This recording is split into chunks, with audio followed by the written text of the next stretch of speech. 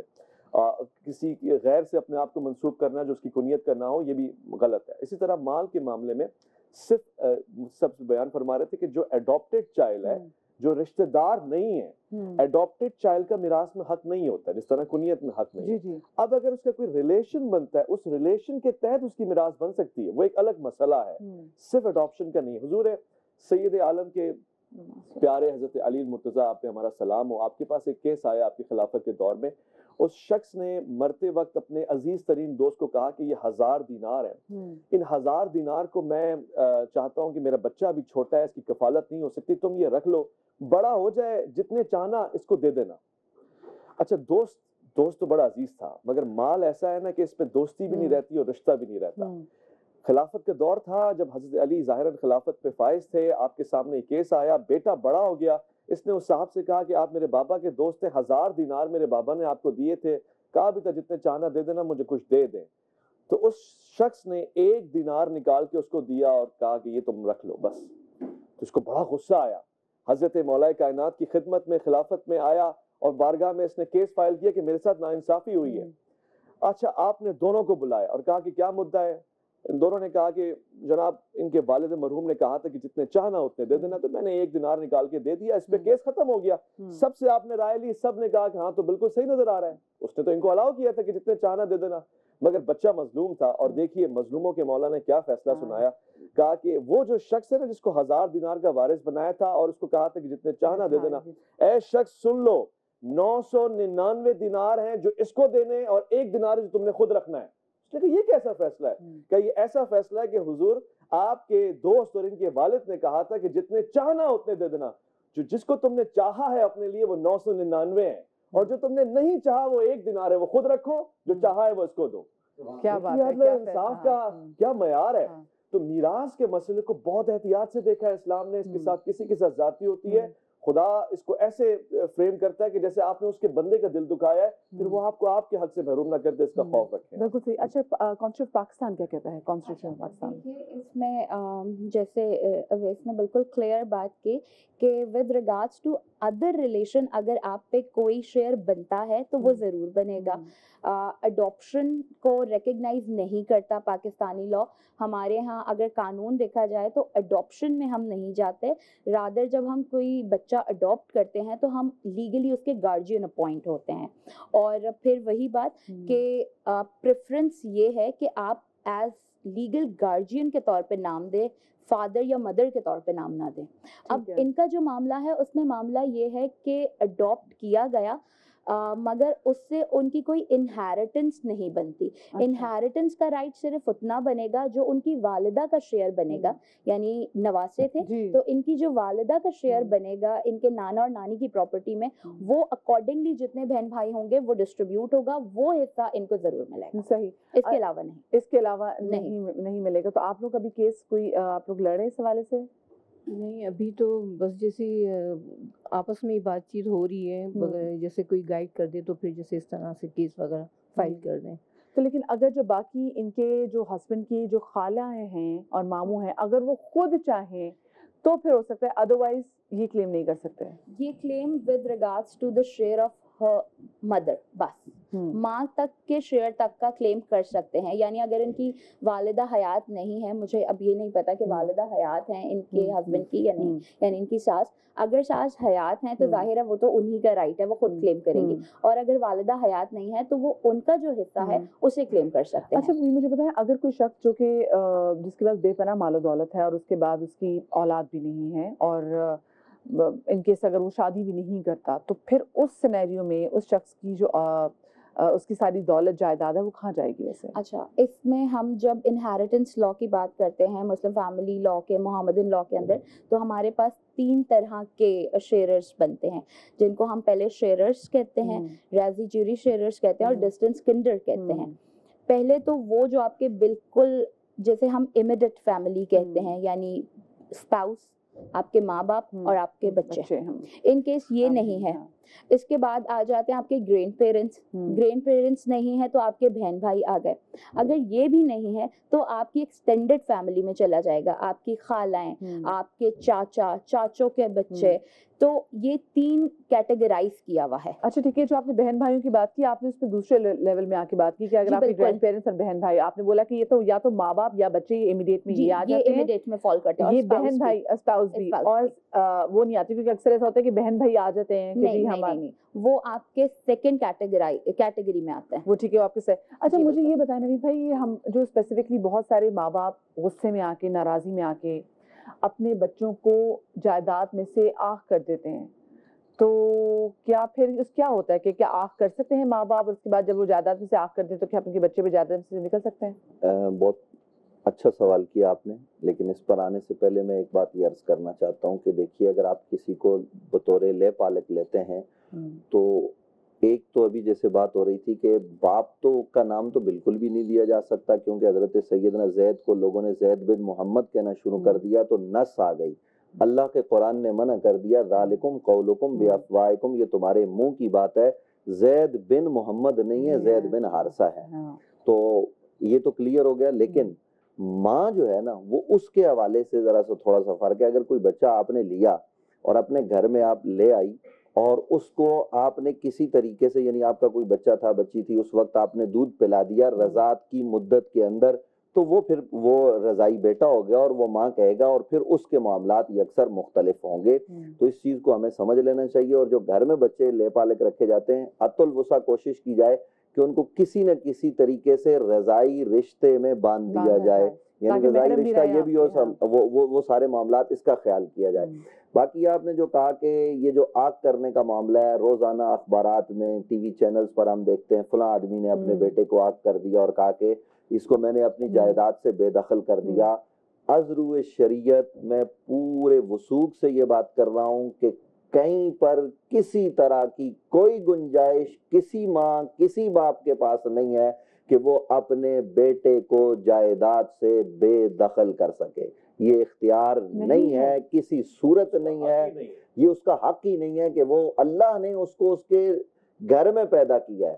تو جب اللہ نے اس کو اس کے گھر میں پیدا کیا ہے تو آپ کو یہ اختیار نہیں کہ آپ یہ کہیں میرا نہیں ہے, بلکہ وہ آپ ہی کا بیٹا ہے. بھلے جتنا وہ آپ کا نافرمان ہو, اس کی نافرمانی کا معاملہ الگ ہے, آپ کو یہ اختیار نہیں ہے. یہ سننے والے سن لیں, ہمارے ناظرین, اس کو آگ کرنے کا کوئی اختیار نہیں ہے. بہت سارے لوگ فراڈ اور ملاوٹ کے طور پر, یعنی کوئی بچہ چوری چکاری کر رہا ہے تو وہ اس کے چوری کے مال سے بھی فائدہ اٹھا رہے ہوتے ہیں اور اخبار میں دے دیتے ہیں ہم نے آگ کر دیا. اب جب پولیس پہنچتی ہے, عدالت کے لوگ پہنچتے ہیں, تو وہ کہتے ہیں جی ہم نے تو آگ کیا ہوا ہے. تو اسلام میں اس کا کوئی تصور موجود نہیں ہے. ٹھیک ہے, عمران بھی آپ ایڈ کرنا چاہ رہے تھے اس میں؟ جی بس وہی آگ کا تو نا, جس طرح میں نے کہا قرآن میں اللہ تعالیٰ نے سب کے حصے لکھ دیے ہیں, وہ نص صریح ثابت ہیں, اس میں کوئی رد و بدل نہیں ہو سکتا, سوائے اس کے خدا نخواستہ ان دو میں سے کوئی اگر مرتد ہو جاتا ہے تو اس میں پھر ایک دوسرے کے وارث نہیں ہو سکتے. اولاد اگر خدا نخواستہ مرتد ہو گئی تو وہ وارث نہیں بن سکتے, باپ اس کا وارث نہیں بنے گا. باپ اگر اللہ نے اگر مرتد ہو گیا تو اولاد جو اس کے خاندان اس کے وارث نہیں ہو سکتے. سر یہ ایک ایسی شرط ہے کہ جس کے اوپر وارث ہو سکتے ہیں آپ؟ بالکل. اس میں آگ کا ذرا مفہوم سمجھا دوں کہ اس کی حیثیت کیا ہے. ایک چیز ایگزسٹ تو کرتی ہے.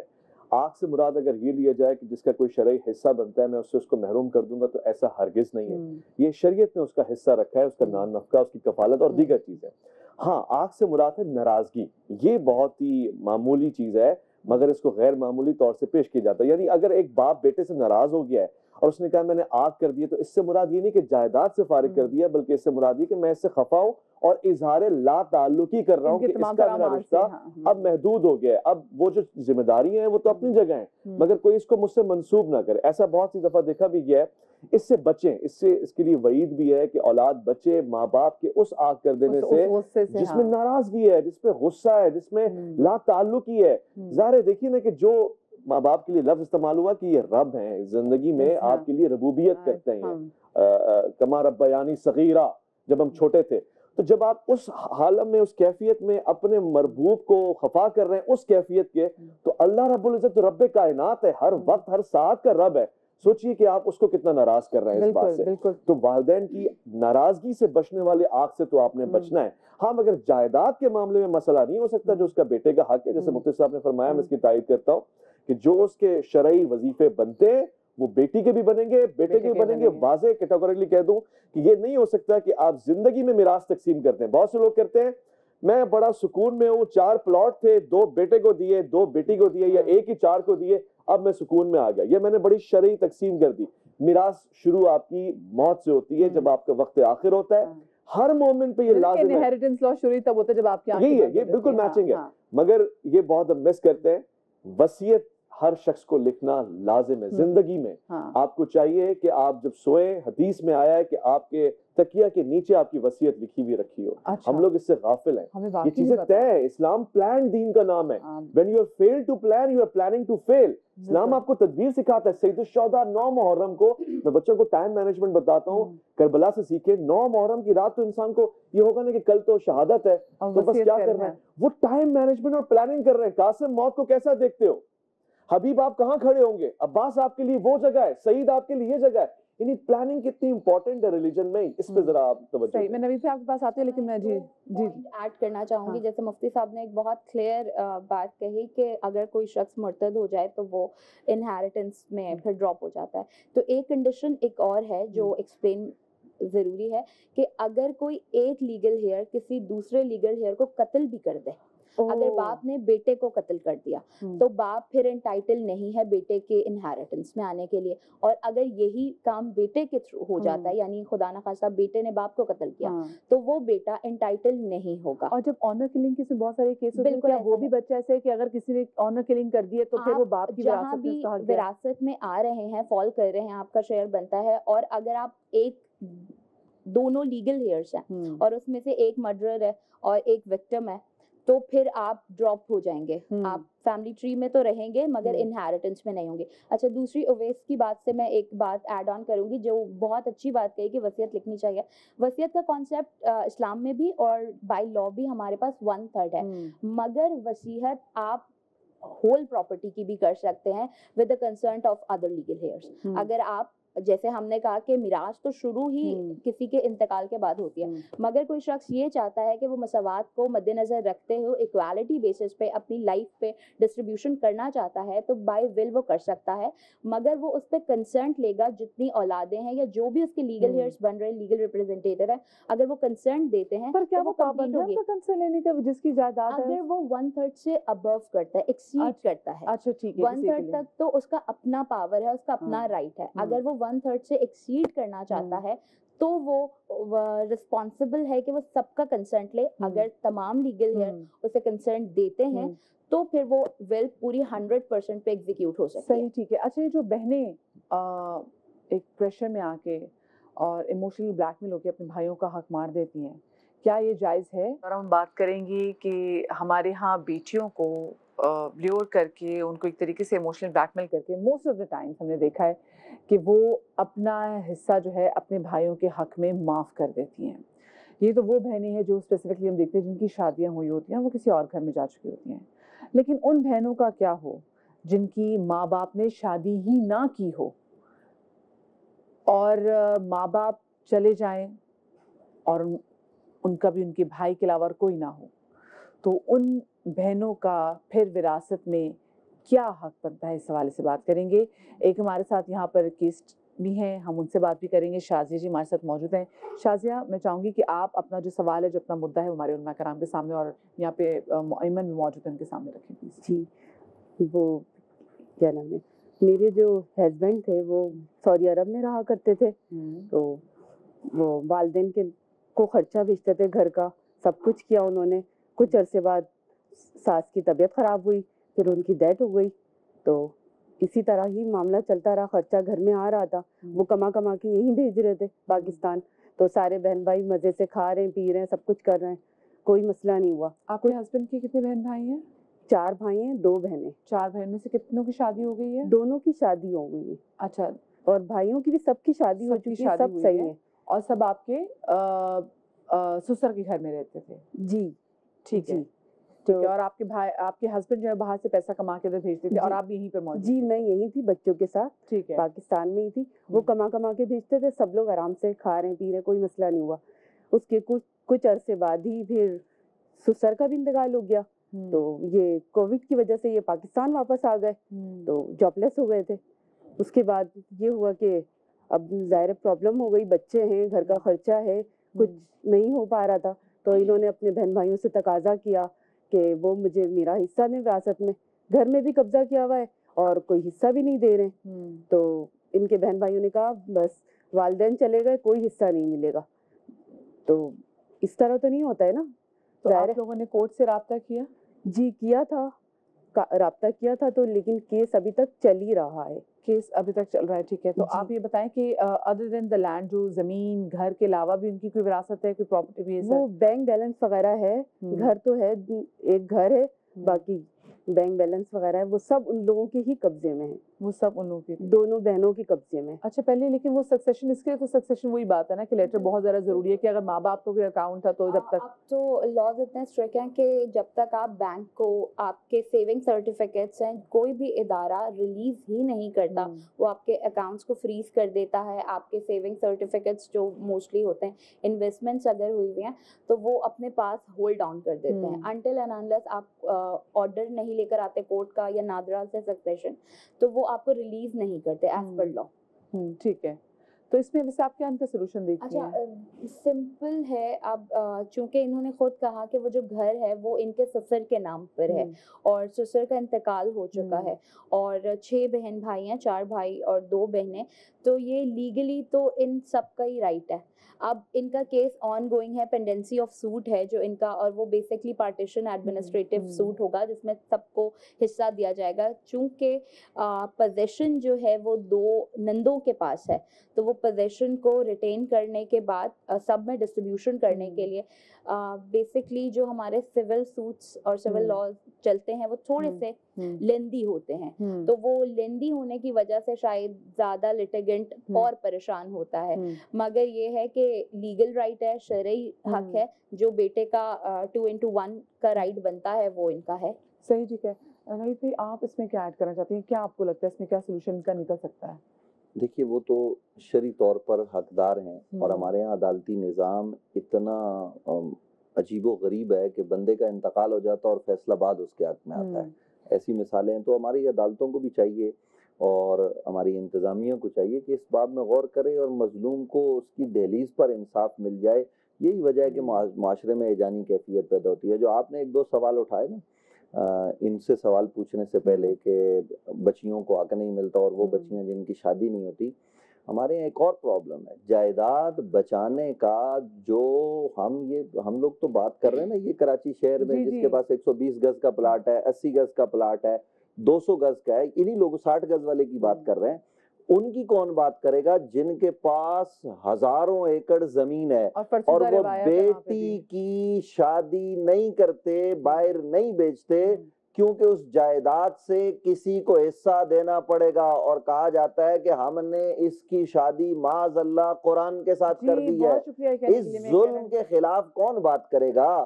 یہ ہے اصل ظلم, یہ ہے فیوڈل نظام جو ہمارے ملک کی بنیادوں کو کھوکھلا کر رہا ہے. اگر ان بڑے بڑوں کو گردن سے دبوچ کر انصاف کے آپ نیچے لائیں گے, اور جب انصاف ملے گا ان کی گھر میں موجود عورتوں کو, بچیوں کو, تو پھر خود بخود انصاف ہوتا نظر آئے گا. چونکہ ہمارے ہاں نبی اکرم صلی اللہ تعالیٰ علیہ وسلم کا فرمان ذہن میں رکھیے.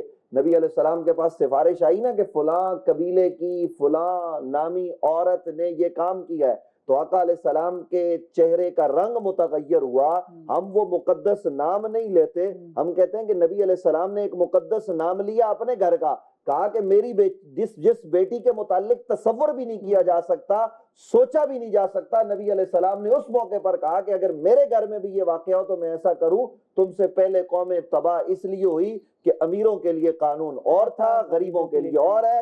آج بھی ہماری عدالتوں میں امیروں کے لیے نظام اور ہے، ایک دن میں انصاف ملتا ہے، ایک دن میں کیس کا فیصلہ ہو جاتا ہے، غریب بیچارہ لٹکتا رہتا ہے، ان کا کون پرسان حال ہوگا؟ یہ ہماری بہن دیکھیے اس وقت با پردہ بیٹھی ہوئی ہیں اور وہ پریشانی سے جو ہے نا وہ بیٹھی ہوئی ہیں اور ان کا کوئی پرسان حال جو نہیں ان کی نندیں ہیں وہ کہہ رہی ہیں کہ میرے والد کا گھر ہے، تو آپ کی نندیں بھی اسی گھر میں رہتی ہیں؟ ایک رہتی ہیں، ایک الگ رہتی ہیں۔ ایک الگ رہتی ہے، تو ان کی شادی ہوئی نند کی؟ جی جی میرڈ ہیں وہ۔ اچھا وہ میرڈ ہے، اچھا وہ پھر وہ گھر داماد ہیں ان کے؟ جی جی تو جی اب یہ مجھے بتائیں کہ عمران بھائی کہ پھر یہاں پہ اب کیا بنتا ہے کہ وہ کہتے ہیں کہ جب کمارے پہ سمجھا دو سب دیکھنے والوں کو، ٹائم بھی شارٹ ہے ویسے، اویس بھائی بھی بات کریں گے کہ ایک تو یہ باہر جتنے بھی لوگ کماتے ہیں نا، وہ جو آنکھ بند کر کے پیرنٹس کی محبت میں اندر دولت بھیج رہے ہوتے ہیں، وہاں پہ سب کو لٹا رہے ہیں سب کچھ، پھر آتے تو بالکل صحیح دامن کھڑے ہوتے ہیں ان کے شوہر کی طرح، یہ بیوقوفی نہ کریں۔ ماں باپ کی خدمت اپنی جگہ ہے، لیکن ہر چیز کو لین دین کو لکھیں۔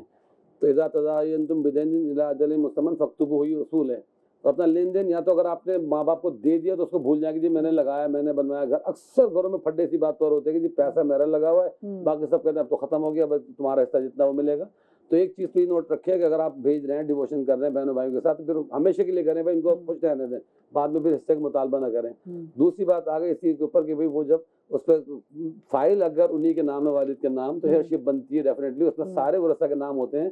تو یہ جو میڈم بھی بتا رہی ہیں ابھی کہ وہ نادرا والے ہی بناتے ہیں، اور پراپرٹی کی تو اس پہ بھی ایک پوری فائل بنتی ہے، جتنے اس کے ورثہ ہوتے ہیں لیگل، سب کے سائن ہوتے ہیں، اس پہ ٹکٹ لگتا ہے، انگوٹھا لگتا ہے، سب کچھ ہوتا ہے، وہ ہیئر شپ بنتی ہے اس میں۔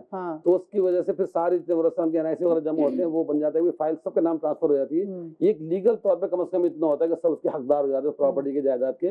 اب اس کے بعد وہ جب بیچیں گے تو اس میں حصہ اس لحاظ سے ملے گا کہ ظاہر ہے 10 سال پہلے اس پراپرٹی کی مالیت کیا تھی، اب کیا ہے، آج سے 10 سال بعد کیا ہوگی، تو اسی لحاظ سے سب کو پھر اس کے اندر سے حصے مل جائیں گے۔ اس میں ایک جامعہ سے ان کو فتویٰ لے لینا چاہیے کسی بڑے ادارے سے، جب بھی ایسا کوئی واقعہ ہو، سب سے پہلے کہ ہم اتنے بھائی ہیں، یہ میرا نام ہے، اور مفتی صاحب آپ کا دارالافتاء میری کیا رہنمائی کرتا ہے، ایک سوال لکھ کے کسی بھی بڑے جامعہ سے۔ اس میں مسلک کی کوئی قید نہیں ہے، یہ میراث کے معاملات کیونکہ قرآن نے بیان کر دیے تو یہ سب کے یہاں ایک ہیں، تو ایک دو جامعات سے جب لے کے عدالت میں یہ وہ جمع کرا دیں گی تو اس میں ان کے وکیل کو آسانی ہوگی کیس کو آگے بڑھانے۔ لیکن ساتھ میں سیکنڈ پارٹی بھی پھر وہاں ساتھ جائے گی، عدالت میں بھی، دارالافتاء میں بھی، کہ آپ کا جو دعویٰ ان کے خلاف کہ وہ صحیح بھی ہے، نہیں ہو سکتا کہ وہ آپ کے خلاف کوئی دعویٰ ثابت کر دیں کہ ایسا نہیں ہے، تو دونوں پارٹیوں کو فریق ہونا عدالت میں بھی دارالافتاء میں ضروری ہے۔ صحیح، ٹھیک ہے۔ اچھا جی بالکل ایڈ آن کرنا چاہوں گی، جیسے بات یہ ہوئی کہ بیٹیوں کی شادی اور شادی نہ کروانا، لیگلی آپ کا شیئر اس بات پہ بالکل اسٹینڈ نہیں کرتا کہ آپ شادی شدہ ہیں یا آپ غیر شادی شدہ ہیں۔ اگر میری انہیریٹنس ہے تو میرا میرٹل اسٹیٹس اس کو بالکل ڈسٹرب نہیں کرتا۔ بیٹی غیر شادی شدہ ہے تو بھی اس کا وہی لیگل رائٹ ہے، اور بیٹی شادی شدہ ہے تو بھی اس کا لیگل رائٹ وہی ہے۔ جی جی بالکل میں سمجھ گئی، مگر وہ کلیئر کرنا ماسس کے لیے ضروری تھا۔ ہاں بات بالکل صحیح کی۔ اچھا مجھے بتائیں اویس، بہت سے لوگ اپنی زندگی میں ہی اپنی جو وصیت لکھتے ہیں، جو اپنی جائیداد کے بارے میں ول لکھتے ہیں، اسی میں ہی اپنی بیٹیوں کو انکلوڈ نہیں کرتے کہ ہم نے اس کو کسی اچھی جگہ بیاہ دیا ہے تو بس ختم۔ یہ باپ کی طرف سے ناانصافی ہے، ظلم ہے، اور یہ بیٹیاں روز محشر سوال کریں گی۔ وہ جو مقتول بیٹیاں نا وہ سوال کریں گی نا کہ ہمیں کیوں قتل کیا گیا تھا۔ دوسرے نمبر پہ یہ وہ بیٹیاں جن کو وراثت سے یا بھائیوں نے یا باپ نے یا جن کے پاس اختیار تھا محروم رکھا تھا ان کی وراثت سے۔ دیکھیے عورت اس معاشرے میں اور ہر معاشرے میں عام طور سے ظاہر وہ پس پردہ ہوتی ہے، اس کی کفالت کی ذمہ داری مرد کی لگائی گئی ہے، اس کے لیے انتظامات محفوظ انداز سے پرووائڈ کیے گئے ہیں۔ میرے ذہن میں بھی آپ کی بات سے ایک بات آ رہی تھی کہ جیسے کہ ہماری بہن کا کیس ہے، اس طرح کا کوئی بھی کیس، کیا ہمارے دوست یہ خیال کرتے ہیں کہ جس جگہ پہ ہم قبضہ کر لیتے ہیں اور میراث سے محروم رکھتے ہیں وارث کو، اس جگہ پہ نماز بھی نہیں ہوتی ہے، عبادتیں کرنے سے عبادتیں نہیں ہوتی ہیں قبضے کی جگہوں پہ، یعنی وہ کام جو حلال ہے عبادت میں شامل ہوتا ہے ان جگہوں پہ ان چیزوں سے نہیں ہو سکتا۔ اب ذرا میں کیوں نہ نام لوں، اس میں لوگوں کو لنگر کھلا دیں جو مرضی کرتے ہیں۔ جی آپ ذرا توجہ کیجئے گا، ہم بڑی باتیں کرتے ہیں مگر جو اصل انسپریشن ہے وہ گما دیتے ہیں، کھو دیتے ہیں۔ ہم سید الشہداء کی بات کرتے ہیں مگر یہ نہیں دیکھتے کہ سید الشہداء نے کربلا کی زمین کو بھی خریدا ہے اپنے پیسوں سے، حالانکہ شہادت ہے اور ظاہر قبور کا وہاں پہ قیام ہوگا، مگر اس کے باوجود کتنی طہارت، کتنی نفاست، کتنی بڑی پلاننگ ہے۔ ہم اس پیاری شخصیت سے یہ نہیں سیکھ رہے کہ وقت آخر کا اہتمام کر رہے ہیں، قبضے کی جگہ نہیں ہے، اور یہاں پر زندگیاں گزارنی ہیں، نسلیں پلنی ہیں اس گھر میں جو قبضے کی ہے، جو کسی کا حق چھین کے ہے۔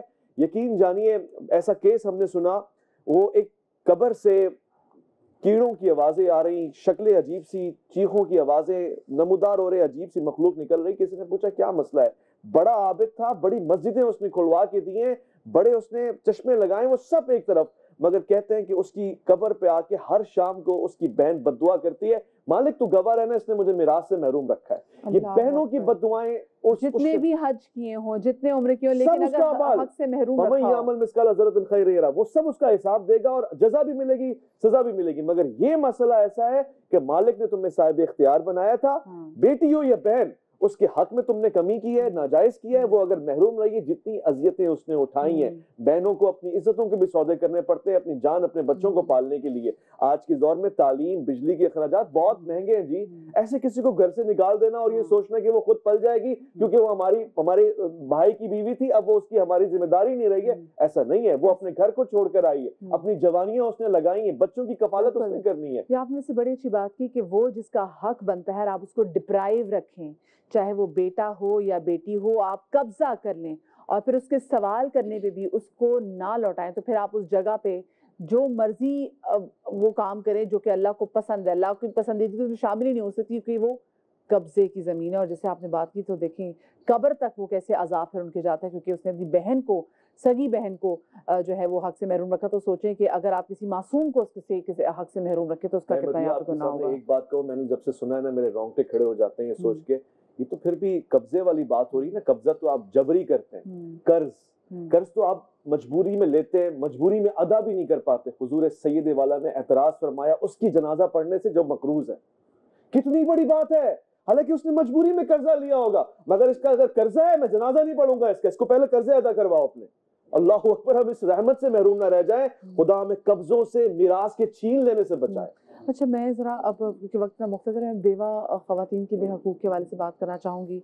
ان کے پھر کیا رائٹس بنتے ہیں, کیونکہ اکثر ایسا ہوتا ہے کہ ہم دیکھتے ہیں کہ اگر بیٹے کی ڈیتھ ہو جائے تو جو بیوہ ہوتی ہے اگر اس کی اولاد ہو تو پھر چلے کہیں نہ کہیں اس پہ رحم کھا لیتے ہیں, لیکن اگر وہ بے اولاد ہو تو اس کو محروم کر دیتے ہیں.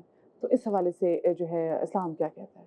دیکھیں بیوہ کا تو نارملی ویسے بھی کہ اگر اس کے ورثاء یا رشتہ دار نہیں بلکہ عام لوگ بھی اس کی ذمہ داری لیتے ہیں, کفالت کرتے ہیں اور اس کے اوپر وہ کرتے ہیں. تو رسول کریم صلی اللہ علیہ وسلم نے ان کے لیے بڑی بشارت بیان فرمائی. ایک تو انگلی والی بشارت بیان فرمائی کہ جنت میں میرے ساتھ ہوگا تھا, اور اس کے لیے فرمایا کہ جو ارملہ کہلاتی ہے بیوہ نا, کہ جو ارملہ یعنی بیوہ کے لیے بھاگ دوڑ کرنے والا, کمانے والا ہے, تو ایسا جیسے پوری رات اس نے قیام کیا ہو اور دن بھر اس نے جہاد کیا ہو, روزہ رکھ کے جہاد کیا ہو, تو اس کو ایسا ثواب ملے گا.